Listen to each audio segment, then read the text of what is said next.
Prince Harry and Meghan Markle did not get the reception they had hoped for when they made their first public appearance together outside St. Paul's Cathedral following a national service of thanksgiving during Queen Elizabeth II's Platinum Jubilee. Even with everything that has happened between the Sussexes and the royal family over the last 2 years, the prince and his wife couldn't hide the disappointment on their faces as they heard jeers mixed with cheers from the crowd. The moment was a bit surprising to others who witnessed it as well, because hearing a crowd boo a royal outside a church during a celebratory time is unheard of.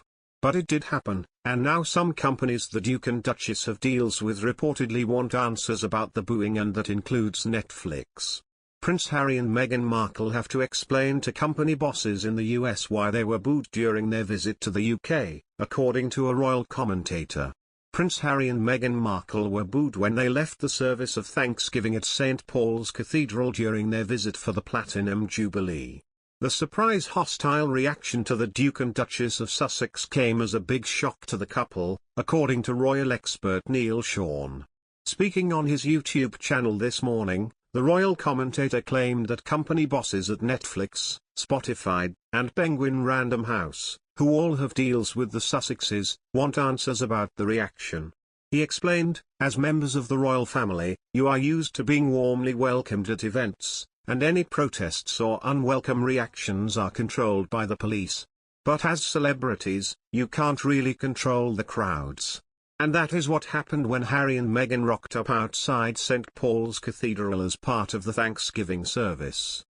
When they got back to the States, they worried about your perception, especially to company bosses at Netflix, Spotify, and Penguin Random House, and they have to explain exactly where those boos came from. Mr. Sean continued, "Harry and Meghan's team have to explain away to people why they were booed. According to a very good source, this unwelcome reaction came to Harry and Meghan as a very big shock. They found out they are not as well loved as they thought. That is not to say they do not have fans in the UK, they do, but it is a mixed bag now, after their outspoken comments." Mr. Sean noted that others were booed at the event, including Prime Minister Boris Johnson, who was met with boos and whistles by frustrated spectators. The Queen herself was not in attendance for the event due to some discomfort she experienced the day before. After the uncomfortable reaction, Meghan and Harry skipped a luncheon following a Thanksgiving service at St. Paul's Cathedral. The event marked Harry and Markle's first joint public appearance with the royal family in 2 years following their move to step back as senior members of the monarchy. So fans will just have to wait and see if there will be a Meghan and Harry docuseries after all, and what that will entail. During the trip, the couple also introduced their youngest child, Lilibet, to the rest of the royal family. A poll released on the eve of their visit showed that Harry and Meghan's popularity in the country had sunk to an all-time low. The research, carried out by YouGov on 1,692 adults in May, asked whether they held a positive or negative opinion of the Duke and Duchess.